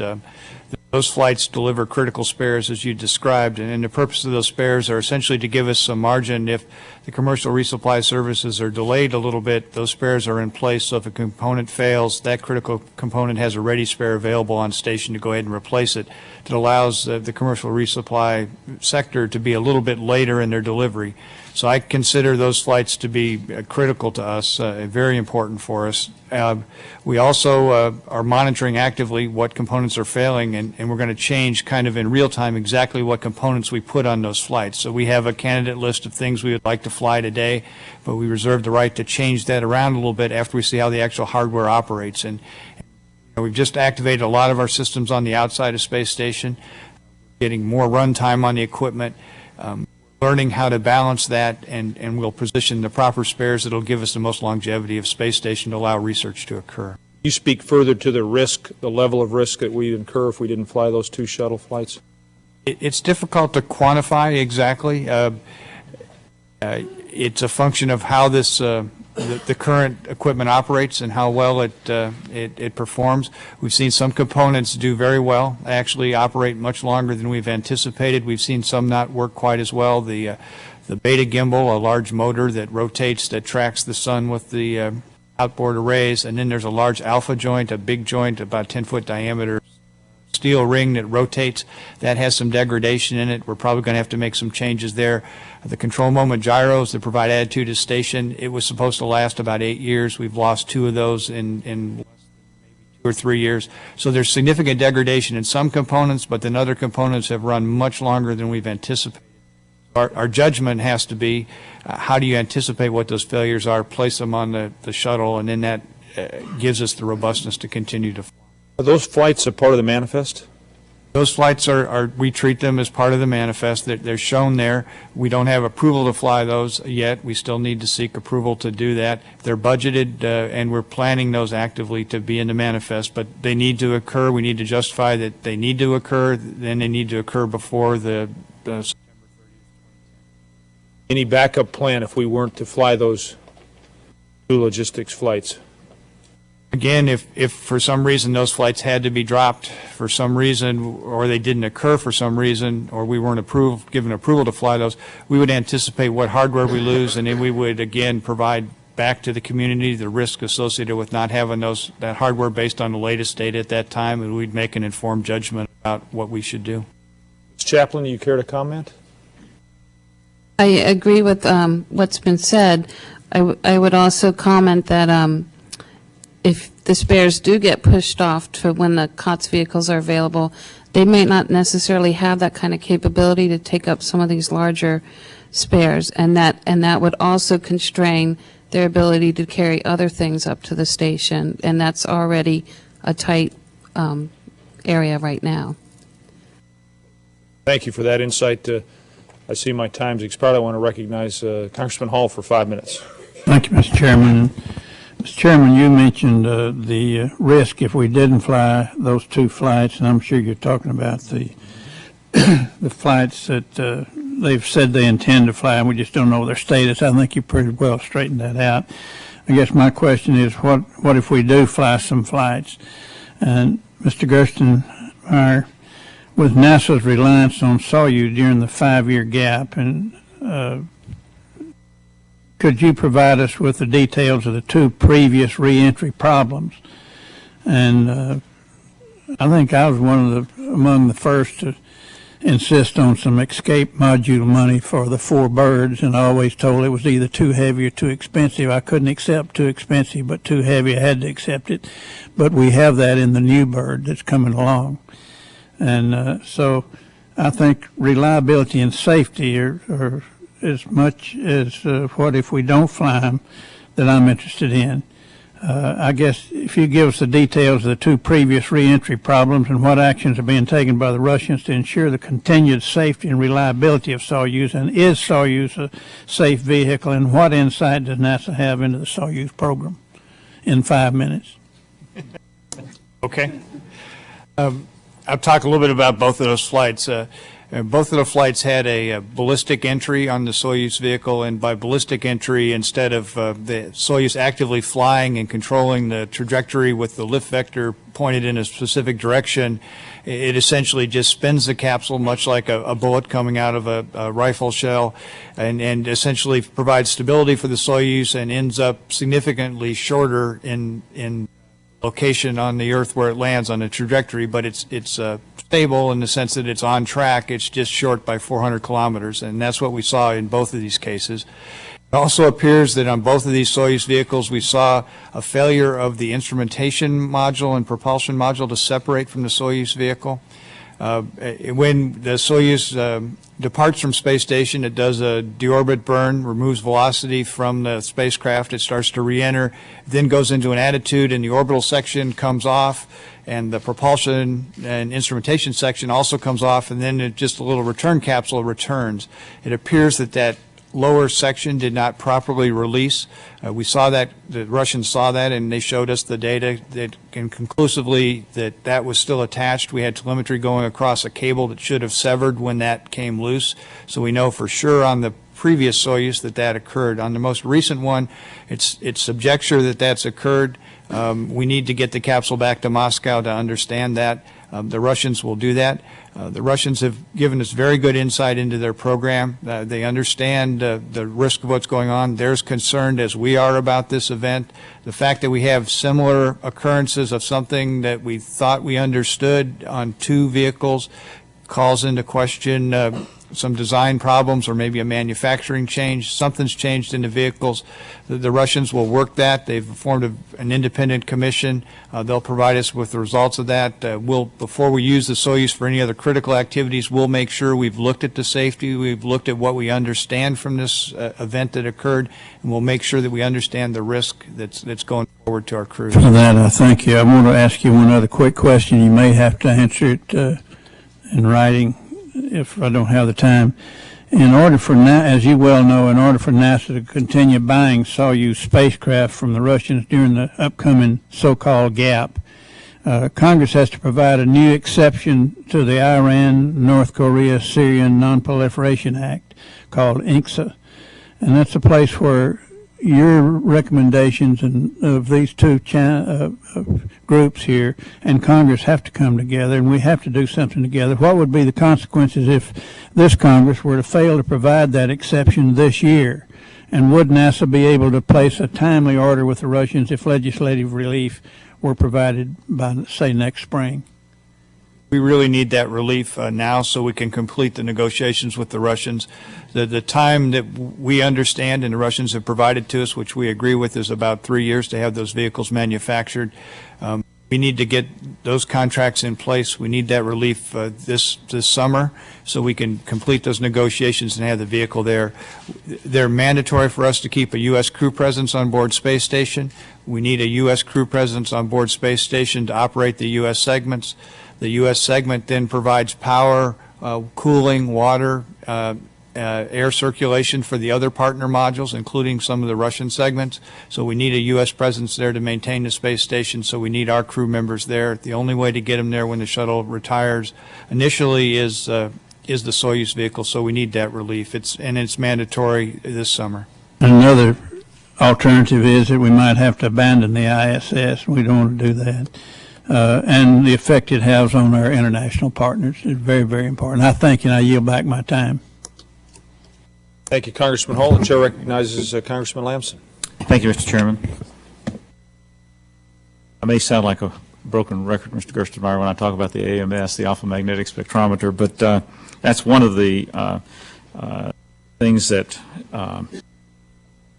there had been a great deal of hope that would go to the International Space Station, and presently does not have a location on the manifest for shuttle flights. So I hope, first of all, that the two so-called contingency flights do indeed get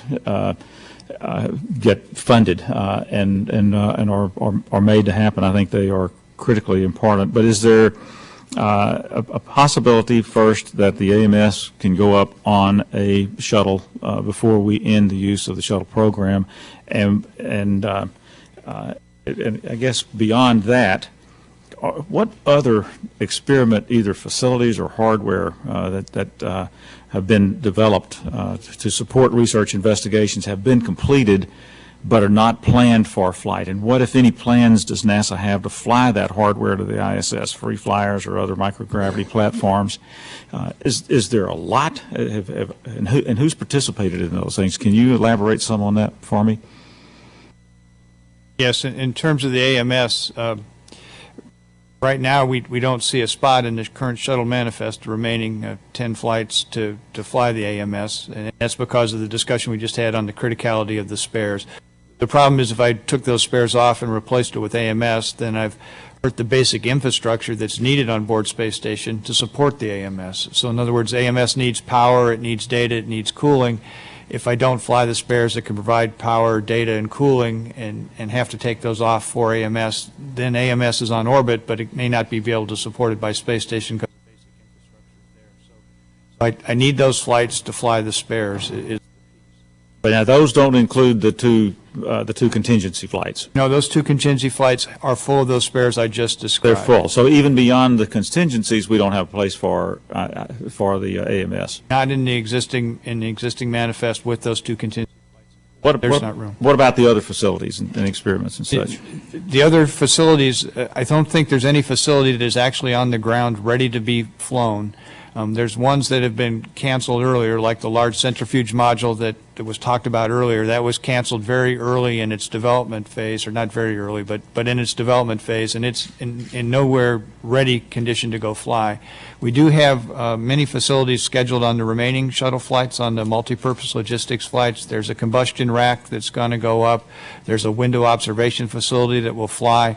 So the basic research racks that were originally designed are still present on the manifest, and they're still there. Our goal has been to outfit Space Station with the best racks we could to provide a wide variety of research capability for Space Station, and that's the goal we're still on, and we still have plans for those equipment. But I'll take it for the record to go investigate a little bit deeper to see if there's anything that's completed that's not getting to fly, but my recollection is there's not. But is it worth this Congress giving consideration to the additional money necessary to get those things, even if it's just down to the AMS? And I think there are some other things related and otherwise. Is it worth our country to look at the potential investment necessary for the hope of the return that would come from these things? Again, that's tough for me to pass judgment on. I'm an engineer who builds the basic laboratory. I think it would be better posed to the scientists and the researchers associated with AMS than to myself. Thank you. Thank you for that. The candor, I appreciate it. I really think that we have set some unfortunate policy along the way, and we've really been short-sighted in a number of things that we have done. Perhaps if we would have finished the crew return vehicle when we did the X-38, if y'all remember that we shut down prematurely. We were at the end of its development, and we actually spent more money to shut it down than we would have to fly it, and perhaps that could have been used today to have been the crew exchange vehicle. So I hope that we're getting our ducks lined up properly. I would sure like for us to give consideration as this panel and as a Congress to what we can do to identify other of those pieces of hardware. And I think we also have to consider what we've done as far as relationship is concerned to the nations that spent more than $1 billion just on that one project, for us to renege on our promise to help put it up there to completion. Mr. Chairman, I wanted to editorialize there at the Would end. the and I'll gentleman drop by yield for- just one moment? I would indeed. Part of the problem is the expectations of a lot of universities that have put considerable work and requests in and were promised certain things on certain flights that Yeah. have not been flown. Where it's important to go with our international allies, it's also important to keep the word with the universities. That's the reason we need these two flights if we can get them. Texas A&M being one in particular that you're very interested in protecting. Absolutely. I think they're- yield back my time. and reclaiming my time, thank you very much. I think it's critically important for our reputation among other nations of the world. If we're going to entice countries to want to work with us on other science-related activities, that if we say we're going to do something, we ought to keep our word. We ought to do it. And I guarantee you that when we make that commitment, the return to us is going to be no different than what it was during the Apollo years. We'll get so much back, more or beyond the investment that we make to make those things happen, that it'll be extremely worth our while. Hope and pray that we don't lose our position to other nations in this space race. I will yield back my time. Thank you, Mr. Chairman. Thank you, Mr. Lamps. It's been said you give two Texans a lever, you can move the world. We're going to continue trying to find you all a lever so you can do so. Hey, we'll use it. The chair recognizes Congressman Rohrabacher for 5 minutes. Maybe you could tell us about the willingness now of the Russians to expand their cooperation to meet the challenges that the space station, or excuse me, retirement of the shuttle are going to present us. Is there a willingness on the part of the Russians, or a lack of willingness on the part of the Russians, to expand our cooperation to make up for that loss? I think we've really come to work together as an international partnership. When we had the Columbia tragedy and the shuttle was lost and we lost our transportation capability of the space station for a temporary period of time, the Russians rose to that challenge and provided us with Soyuz vehicles and Progress vehicles that essentially kept space station viable during that period. So during those 2 years when we were not flying the shuttle, if it were not for the Russians and their support to us, we would not have a space station. As we go to the future, they need our crew on board space station as much as anyone does, because I described, we provide power to their segment. We provide attitude control for the entire space station, which saves them propellant. We have many synergistic and things that we share with them back and forth, so they need our U.S. crew presence there. They recognize they can't maintain the U.S. segment on their own. So they will help us in that venture, but again, they're going to want compensation in terms of a financial contract with us, and we'll work with them to work out the details. Are they capable of delivering spare parts and the other type of things that are necessary to maintain the station? They're capable of delivering the spares needed for their segment and to keep it operating. For our segment, we'll use the commercial resupply services to deliver those components to space station for our equipment that needs to be. But we don't have that capability now. We do not have that capability now. We can also use the automated transfer vehicle that the Europeans are building and the Japanese are building an HTV. Which they don't have the capability now. The only people now who've got the capability are the Russians. Is that correct? No, the ATV recently docked to space station. We brought it up, so we've proven at least one time that that's a good capability. It performed exactly the way it should. We flew it in within 10 meters, backed it back out, flew it back in, successfully docked, and it's viable. The Japanese have a full-up propulsion test article. They're test firing in Japan. Their vehicle's scheduled to fly next year. But I'm talking about something that's online, not something that we've done once. The thing that's online is the ATV. Okay. And so that capability will permit us then, once the shuttle is retired, to deliver these spares that we need. We're going to need a combination of services when the shuttle is retired. We're going to need the ATV, the HTV, and commercial resupply. Okay. Let me note that to the degree that we are not, that we've been short-sighted, and to the degree that we have been short-sighted in some of the decisions that we've been making, Number one, of course, it was hard to project that we'd lose shuttles as we have. And also, let me just note that Congress, this body here, this committee, no differently, and others have been unwilling to prioritize. Not that there's not enough money being spent, it's just we have not prioritized what spending would be. So whatever it is that we're lacking, I think that we could trace it back to the fact that there are things that we are unable to say no to that should have less priority. For example, the successful completion of this space station mission, this project that we endeavored to move forward on 20 years ago. We heard about today microscopic imaging and storage would be two things that would be added that would help us utilize this great asset to a way that we could actually achieve more. Is there any thoughts of what it would cost to provide that to the station? We have a we have a minus 80-degree freezer that's currently on board space station that can provide, I believe, the cold storage. We need to talk to Dr. Nickerson and understand exactly what her needs are.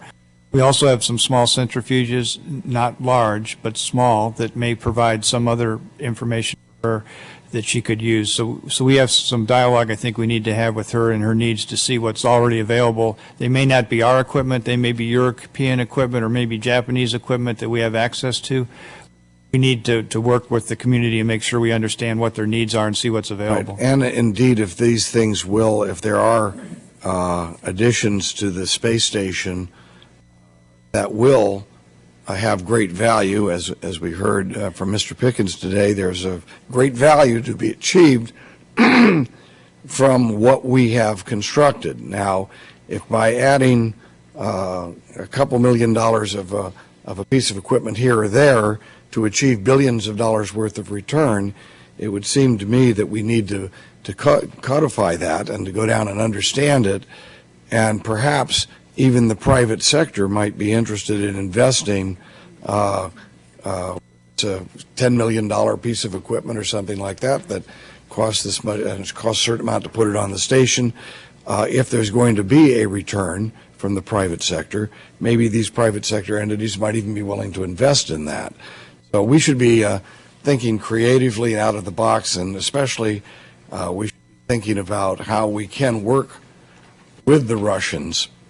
We have another round of questions, so but we should be thinking of a way we can work with the Russians constructively. Mr. Chairman, I will be visiting Russia at the end of May and meeting with their space people, also meeting with the space people in Berlin, and any type of guidance that NASA would like to throw in my direction as to what we can do to try to further the cooperative spirit that would be mutually beneficial. Open to suggestions, so thank you very much. I thank the gentleman. I would note that we have about 10 minutes left. We have to vacate the hearing room around 12:30 to prepare for another hearing at 1. That'll leave us 10 minutes round of questions from the chair and from the ranking member, if so desires. Let me turn, so the chair does recognize himself for 5 minutes. Let me go back to INCSA, which Chairman Hall mentioned. Mr. Gerstenmaier, NASA's amendment would remain in effect until the end of the International Space Station's life. What would be the impact of a shorter time period were written into the statute, for example, January 2016? We have two aspects we need. We need the crew transportation, and we need that until either a commercial capability comes online or RCV comes online, and we could no longer need that exception after those vehicles are available. For other small things, such as docking mechanisms, some of our toilet activities, those kind of things that we purchase from the Russians, we need some small sustaining stuff. We do some small engineering studies with the Russians. Those kind of activities need to be around for the life of space stations. So they're small, they're very low dollar value, but there's some engineering analysis, studies, sustaining engineering kind of things that need to be there throughout the life of stations. So we've tried to structure our language such that it meets those two requirements. It ends when we no longer need the capability, but the exception continues for those other small items that are needed for the life of station. We pursue this line of questioning further. The proposed amendment would exclude from the exception any payments for crew transportation or rescue services provided by a Soyuz vehicle once, number one, the U.S. Orion crew exploration vehicle reaches full operational capability, or a U.S. commercial provider of crew transportation rescue services demonstrates the capability to meet ISS requirements. When would you envision full operational capability for the CE vehicle? I think our current planning shows it being in 2016 or so. The first flights are in 2015, and about 1 year of other things till we get to full operational capability. I know that's at the end of the space station life, but we would see how that comes about. We're looking at some things to see if there's some things that we can do to advance. We have some internal schedules that are looking along those lines. We'll see how that plays out. And commercial, it's really probably better asked to the commercial sector what they think their schedules are for this capability. Regarding the possibility of U.S. commercial crew transportation and rescue services, what specifically would those providers need to demonstrate to meet the vision? I know you've spoken to that, but I want to make sure it's possible for the record. Again, I think the recent Soyuz experience has shown us how difficult this environment is we're flying in. This return was, the shuttle, the Soyuz vehicle's been around for 30 years or so. This is a tough environment, going from 17,000 miles an hour down to zero landing on the Earth. That's not trivial. They need to show us that there's robustness in their systems design, that they can accomplish that reentry, that it's safe to return. They need to show us that they can stay docked on board space station for a 6-month period and then perform that reentry exercise. So there's many engineering assessments and evaluations that we need to see, as we would for our own vehicle, to make sure that the vehicle is really viable and performing the design at once, and it can safely transport our crew to and from station. The amendment would also allow NASA to obtain ancillary goods and services from Russia in addition to crew transport and rescue.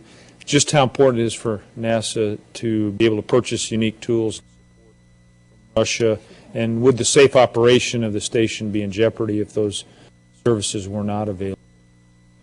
Those services are extremely important to us, are mandatory for us. They're in a whole variety of areas. We use an air-save pump that actually pumps down the atmosphere of our airlock to go do spacewalks. That's a Russian-provided pump. We need to keep that up and operating so we can continue to use the airlock to go out and do spacewalks. And there's a variety of components I can give you that are small but are Russian provided that need to be there for the life of station. So I would say that that's critical to the long-term viability of space station. NASA's indicated that relief through the life of the ISS may be necessary even after a U.S. commercial capability is available, because some potential providers have Russian contractors, Russian-supplied hardware, or other relationships with Russian entities that could trigger INCSNA's extraordinary payment prohibition. Could you provide any specifics? Some of the potential bidders for the commercial resupply services, they use Russian components. They'll use Russian engines. And they would, I think, be subject to the INCSNA legislation, so they're going to need relief in that same manner. So some of these things, even Atlas V uses an RD-180 engine underneath it. If that becomes one of the options for the commercial resupply that gets bid back to us in this request for proposal, then that would potentially fall under this INCSNA restriction we have today, and they would require relief as well. I've completed this line of questions. I would just have a few seconds. I wanted to, out of a personal interest, you talked about the Soyuz landing 400 kilometers short of the designated landing area. This is on the plains of Kazakhstan at the high steppes. I couldn't help but think about Colorado. If you landed 400 kilometers, I should say, short of the landing zone, you have 14,000-foot peaks on the western side of Colorado, about 400 kilometers from where I think you would try and land. That could cause an additional problem, but in the high steppes you have a lot of open high mesa terrain, I assume. Could you edify the situation for me a bit more? There's a lot of land that's open. Yeah, and I know you were just there, so you can speak from personal experience. Not nearly as pretty as the mountains of Colorado, but it's nice for landing. It's nice and flat, and there's not much out there. And there's one power line. They did land near some farmers that were burning some grass off the steppes, which added a little more interest. Yeah, the story was the astronaut team opened the hatch, peered out, immediately closed the hatch again as this fire moved toward them. Is that right? That's true. They saw the burning, and we're still not sure exactly what caused the burning. The parachute itself was consumed. It appears that it blew down into an area where the grass had been previously burned. The parachute caught on fire. The crew saw the fire, closed the hatch, waited till the fire extinguished itself, and then opened the hatch. And by that time, the Kazakh farmers in the area were there to help the crew and assist them. Thank you for Exiting that. spacecraft. Thanks for that narrative. We have about 5 minutes left. I want to recognize the ranking member for 5 minutes to wrap things up from his point of view, and then and conclude the hearing. Thank you, sir, and I will not take the 5 minutes. I just want to compliment this group here. Thank you very much. I've counted 1, 2, 3, 4, 5, 6, 7, 8, 9 past chairman of this committee, and I've worked with 7 of them. I think the one I didn't work with was Olin Tiger Teague, who first started really the NASA thrust. And my kids think I was here with Overton Brooks, but I wasn't here in the teens. But, I want to recognize Mr. Gerstenmaier. You've carried out the book on you is that you're the best doggone NASA program manager we've ever had, and I want to thank you and thank for the gifts of all 3 of you and the other members. I yield back my time. Thank you, sir. I thank the ranking member. The previous panel, Judge Hall, talked about longevity of the human lifespan and health challenges we face, but I think they ought to put you in the program to find out why you're so robust and so engaged and so energetic. We may not need to know more from outer space. We need to study you. If the dean of the United States House of Representatives is the oldest, I'm the dean. You are the dean. And I run 3 miles every morning, do about 50 sit-ups, and I can outwork any of the rest of those guys over there. I should probably leave it there. I think Judge Hall, though, probably meets the requirement. My father-in-law lived to be 90, and I asked him for his secret. He used to like to drink a little wine, eat a little chocolate, but he got up every morning and walked 2 or 3 miles and worked out. And he said, my secret is everything in moderation, including moderation. And I think maybe that fits what I know of Judge Hall. Again, on a less serious note, I want to thank all the witnesses for being here today. This is very, very important testimony, helpful to the committee as we move forward. If there's no objection, the record will remain open for additional statements from the members and for answers to any follow-up questions the subcommittee may ask of the witnesses. Without objection, so ordered. In addition, I'd also like to include a statement for the record that the American Society for Gravitational and Space Biology is submitting for today's hearing. Without objection, so ordered. This hearing is now adjourned.